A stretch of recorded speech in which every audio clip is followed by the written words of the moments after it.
আসসালামু আলাইকুম। কেমন আছেন সবাই? আশা করি ভালো আছেন। তো আজকে আফ্রিদি সম্পর্কে কিছু কথা আপনাগুলোকে শেয়ার করুম, যেটা আসলে এতদিন ভয়ে লজ্জায় আসলে কইতাম হারি নয়। তো আফ্রিদিরে আসলে খুব ভালো মনে করতাম, তহিদ আফ্রিদি। তো হাতে যেটা আনলগে করছে, মানে আজকে যদি আপনার করে কই আপনারা অবাক হয়ে যাবেন। এতদিন পর্যন্ত কইতাম হারি নয়, কারণ হাতে খুব পাওয়ারফুল লোক ছিল। আমরা যে কোনো সময় আমনের মতো একটা লোকেরে হাতে গায়েব করিয়া লইতে হারব, গায়েব করিয়া লইতে হারতো, যার কারণে আসলে এই ভয়ে কিছু কইতাম হারি না। তাই আজকে কইয়ের কারণ আজকে তো হাতে আর চাইলেও কিছু করতে হারতো না। তা এতে যখন আপনার 2021 সালে না 22 সালে আপনারা দেখছেন সিলেটে ভয়ঙ্কর একটা বন্যা হয়েছিল, এবং সিলেটে সবার আগে হাতে কিন্তু ব্যাকের ফাঁসে দাঁড়াইছিল, লক্ষ লক্ষ টাকার ত্রাণ হাতে বিতরণ করছে। আবার অনেকেই লক্ষ লক্ষ টাকা, কোটি কোটি টাকা তার অ্যাকাউন্টে দিছিল। তাই কি করছি, যে এই যে লক্ষ লক্ষ টাকা, কোটি কোটি টাকা তার অ্যাকাউন্টে দিছে, এই টাকা সম্পর্কে আমি একটা হিসাব চাইছিলাম, যে হাতে কত টাকা ত্রাণ দিছে এবং কত লক্ষ টাকা তার অ্যাকাউন্টে মানুষে হারাইছে। যাই হোক, এটা একটা ভিডিও বানাইছিলাম, বুঝছেননি? তো ভিডিও বানাবার পরে এতে যে কোনোভাবে আমার ধরছে, ডিবির মাধ্যমে আমার ধরছে, বুঝছেননি?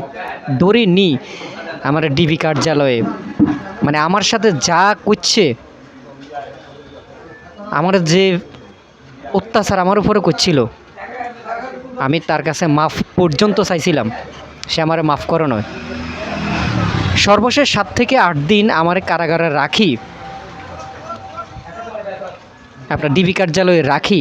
ওইখান থেকে আমার মিথ্যা 54 মামলায় আমারে কারাগারে পাঠাই দিছে। আমার কোর্টে পাঠানো হয়েছে, ওইখান থেকে আমার 10 দিনের রিমান্ড ছিল, ওইখান থেকে আমার কোর্টে আপনার কারাগারে পাঠাই দিছে। ওইখানে আমি প্রায় 41 দিন ওইখানে হাজতে আসছিলাম, কারাগারে আসছিলাম। আমার পরিবারের কত কষ্ট করি আমি লোনের উপর টাকা লই, সেই টাকা দিই আমি ওইখান থেকে ছুড়ে আইছি। আজকে দেখেন সেই আফ্রিদির ক্ষমতা কোথায় গেল, যেই আফ্রিদির ভয়ে একসময় মানুষ কথা কইতে হইতো না, যেই আফ্রিদির বিরুদ্ধে কেউ কথা কইলেই আফ্রিদি তার যেই কোনোভাবেই হোক তুলে লই যেত।